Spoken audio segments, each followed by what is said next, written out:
দেশের বিভিন্ন জেলায় অনুষ্ঠিত সভা সমাবেশ, বিক্ষোভ, মানববন্ধন সহ আরও কিছু খবর জানাবেন নুসরাত জাহান সিন্ধি। বিএসএমএমইউ ও বিসিপিএস এর অধীনভুক্ত পোস্ট গ্রাজুয়েট প্রাইভেট ট্রেনি ডাক্তারদের বেতন বৃদ্ধির দাবিতে রংপুর মেডিকেল কলেজ হাসপাতালে কর্মবিরতি অবস্থান ধর্মঘট পালন করেছে চিকিৎসকরা। রংপুর জিলা স্কুলে তৃতীয় শ্রেণীতে লটারির মাধ্যমে নির্বাচিত ৩০% শিক্ষার্থীকে কৌশলে ভর্তি বঞ্চিত করার প্রতিবাদে বিক্ষোভ ও মানববন্ধন করেছে অভিভাবকরা।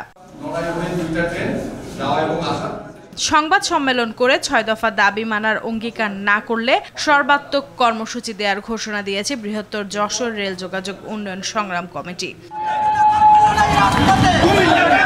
স্বনামে নোয়াখালীকে বিভাগ করার দাবিতে প্রধান উপদেষ্টার হস্তক্ষেপ চেয়ে মানববন্ধন করেছে নোয়াখালী বিভাগ বাস্তবায়ন সংগ্রাম পরিষদ ও সম্মিলিত নোয়াখালীবাসী। সাভারে সিআরপির নার্সিং কলেজের শিক্ষার্থী প্রত্যয় সরকার নিহতের ঘটনায় দোষীদের গ্রেফতার সহ নিরাপদ সড়কের দাবিতে মানববন্ধন করেছে নিহতের সহপাঠীরা। দিনাজপুরের ফুলবাড়িতে গ্রাহক পর্যায়ে ডিজিটাল মিটার সরিয়ে প্রিপেড মিটার না লাগানোর প্রতিবাদে বিক্ষোভ মিছিল ও প্রতিবাদ সভা করেছে স্থানীয়রা। পাবনায় বদলি ও পদোন্নতি নীতিমালা অমান্য করে অনৈতিক সুবিধায় প্রাথমিক বিদ্যালয়ের শিক্ষকদের বদলি বাতিলের দাবিতে মানববন্ধন করেছে শিক্ষকরা। বিএনপির অঙ্গ সংগঠন কৃষক দলের আখাউড়া পৌরসভার নবগঠিত কমিটিকে অভিনন্দন জানিয়ে ব্রাহ্মণবাড়িয়ার আখাউড়ায় বর্ণাঢ্য আনন্দ মিছিল অনুষ্ঠিত হয়েছে।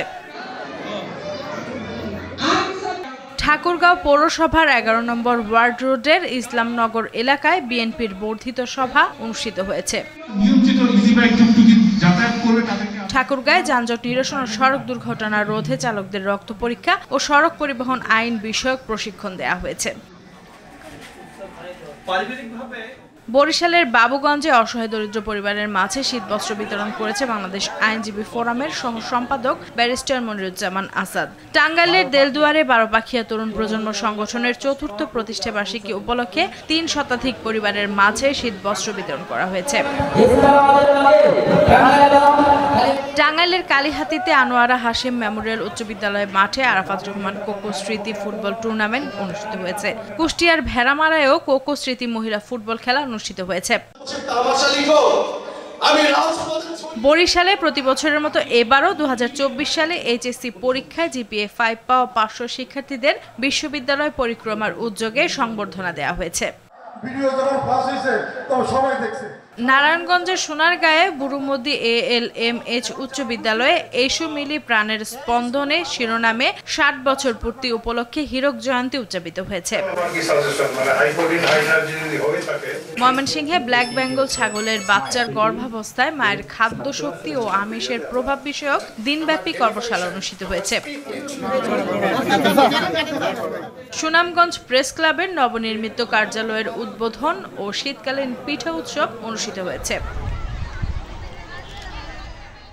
সুবিধাবঞ্চিত শিশুদের সৃজনশীলতা বৃদ্ধির লক্ষ্যে প্রত্যন্ত গ্রামের শিক্ষার্থীদের নিয়ে রামপাল উপজেলার ফয়লাহাট কামাল উদ্দিন প্রাথমিক বিদ্যালয় মাঠে বিজ্ঞান মেলার আয়োজন করেছে স্কুল কর্তৃপক্ষ।